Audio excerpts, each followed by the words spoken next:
and welcome back to the Citizen channel. I hope you're all staying safe and well. Another episode in the Premier League years, and this time we're going to have a look at City versus Everton. Yes, generally at our place. That's what we're looking at today. Since its inception back, of course, 92-93 season. This was for some people when football began, of course, not for older ones like me. City spent all but 5 seasons in the top division. Everton somehow have spent every single one of them. A bit of luck thrown in there, I think, for old Everton to have stayed in all that time in the top division. And we've met in 27 of the currently 32 seasons of the Premier League. So we're going to have a look at our record against them, specifically at home, of course, Maine Road, and of course our new gaff. So we'll have a look at that. Please, if you're new to the channel, push that subscribe button, push the bell notifications, everything City, past, present, and yeah, hopefully forever, as long as I can keep going anyway. So join me, leave us your comments, leave us your memories, especially on this vlog. Let me know your thoughts and what you're getting up to, etc, etc. And of course, please check out my channel for film and TV stuff as well. So if you're into film and TV, and all your comments will be answered, or if they just require a little thumbs up, that's what I'll do. If you can give this vlog a thumbs up, guys, that'd be much appreciated.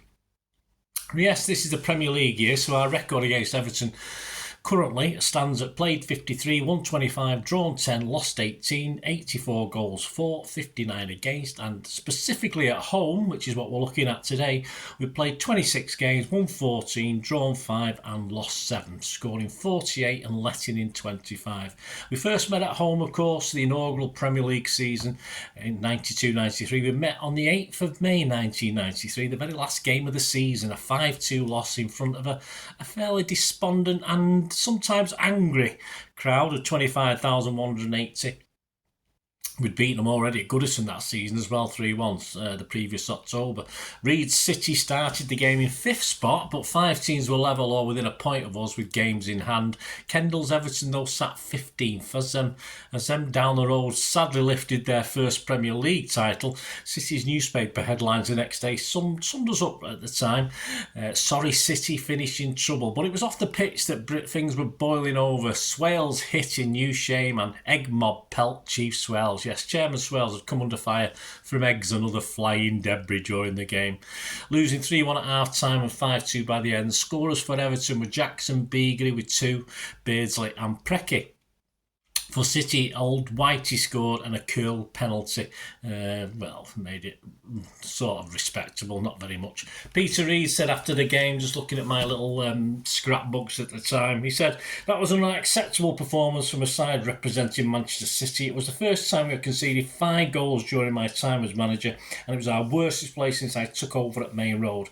I can accept that a team will have an off day occasionally. What I will not accept are players who do not compete, and that is what we saw today. There is no point hiding from the fact that young Margetson had a torrid first half, although our senior players didn't do much to help him. I felt it was best to take him off at half-time." Beginning of the end for old Margetson, I think that one. "Because his confidence had taken a bashing, but I still have every faith in him. This sort of experience can happen to a young player, and we will make sure that he bounces back from this setback." Yeah, poor old Martin Margetson. I remember watching a derby at Old Trafford. They had a young keeper in as well, and we had Margetson. It's one of the worst combined keepers' performances I ever saw back in the day. Anyway, we finished that season 9th, so we went from 5th to 9th in one foul swoop. Everton 13th. We had to wait 7 months for our first home win in the Premier League against Everton, against the Toffees, and it came on the 8th of December 1993. Brian Horton's City sat 17th. We played 18 with just 16 points. Managerless Everton, Kendall had been sacked the previous week, were 11th on 24 points. So he got sacked there, a bit keen, but I don't blame them. City's team that day, Colton, Kerr, Phelan, McMahon, Curl, Vonk, White, Sharon, Griffiths, Flitcroft, Lomas. The subs were Ingebrigtsen, Ingram and Dibble. Everton was Southall, Jackson, Watson, Snowden, Ablett, Stewart, Ward, Horn, Ebrel, Coaty and Beagley. Their subs were Zika, Grant and Creighton. The attendance that day, just 20,513. So we'll go over to Paul Hince in the Manchester Evening News, the late great Paul Hince, for his match report and ratings. He said, "It's taken a Welsh kid from the lower reaches of the Football League to put the smile back on the face of Manchester City, and not a moment too soon.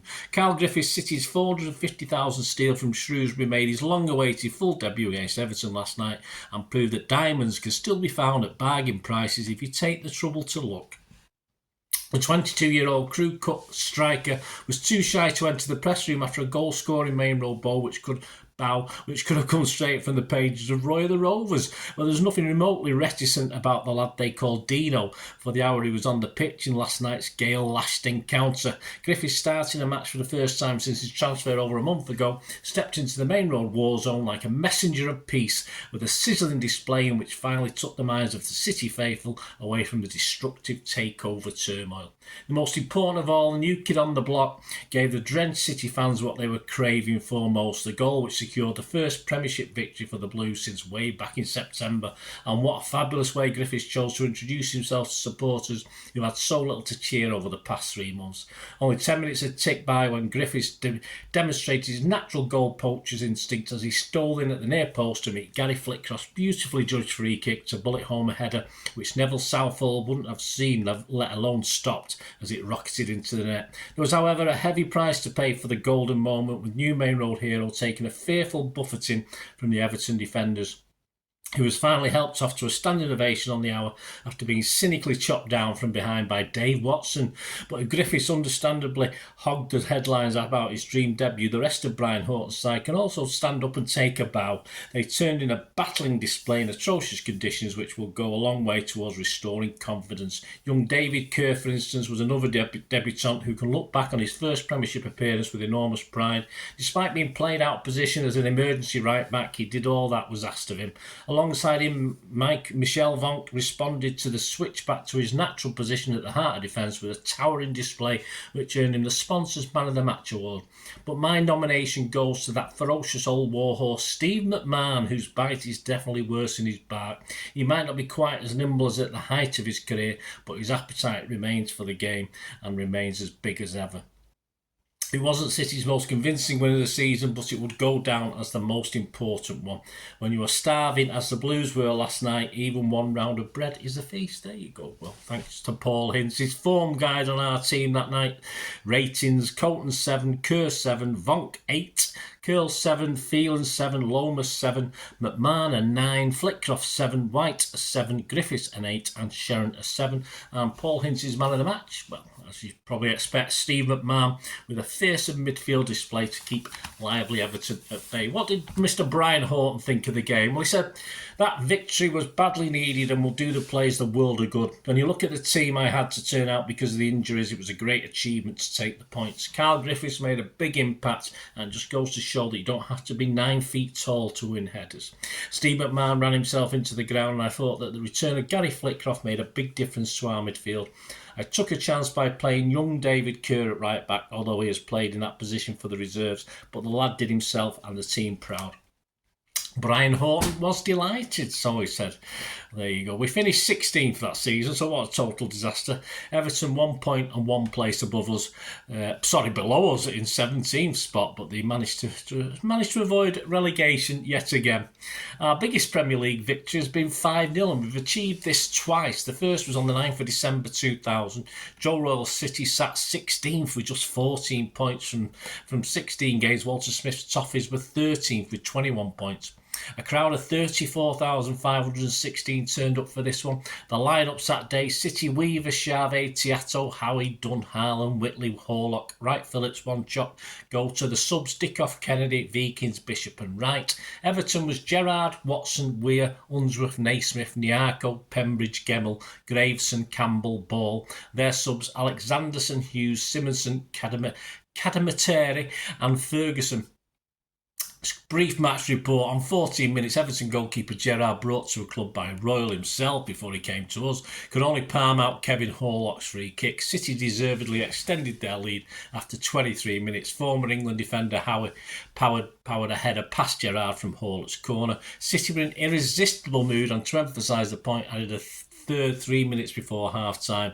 Gota easily shrugged off the attentions of Everton captain David Weir before beating Gerrard with a powerful shot. City went 4 ahead after 54 minutes. Substitute Dickoff slamming home from close range after more shambolic defending from the Merseysiders. And just when Everton thought their day could not possibly get worse, Scotland defender Naismith turned a cross into his own goal to give City our 5th in the 67th minute. It ended up sadly in relegation for us in 18th. Everton again escaped 16th, 8 points to the better. And the second 5-0 victory was in front of a crowd, of course, better known this one. A crowd, of course, at the Etihad for the first time since COVID on the 23rd of May 2021. In front of 10,000 lucky Blues. I wasn't lucky enough to get through the lottery for this one, unfortunately.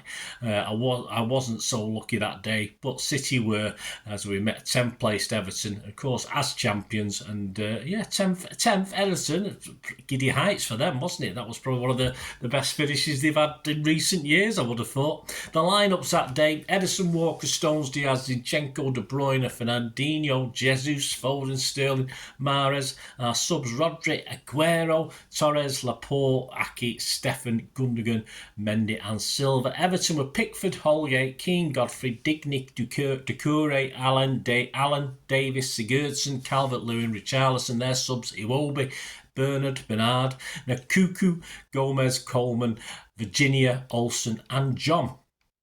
And the match report: yes, Kevin De Bruyne fired us ahead from the edge of the area after only 11 minutes, and then 3 minutes later set up Gabby Jesus to gallop clear and make it 2-0. Gylfi Sigurdsson had a penalty saved by City keeper Ederson before... There's a rare sight. City keeper Ederson before the home side made sure of the points thanks to a cool finish by Phil Foden after good work by Raheem Sterling and Jesus 8 minutes into the second half. The crowd had already been demanding Aguero's introduction for most of the match, and when they got their wish, the club's record goal scorer did not disappoint. Aguero not fit enough to start, but quickly made his mark after coming off the bench with 25 minutes to go. On 71 minutes, Sergio scored his 259th goal for the club with a clever curling shot with the outside of his foot. Then 56 minutes headed home Fernandinho's cross. Only a smart Jordan Pickford block stopped Aguero from completing his hat-trick, and the only blip on a memorable day. So there you go, guys.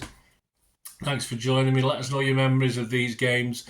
This look back at City versus Everton, the Premier League. Yes, we're doing okay. Let's extend that okayness and win another one.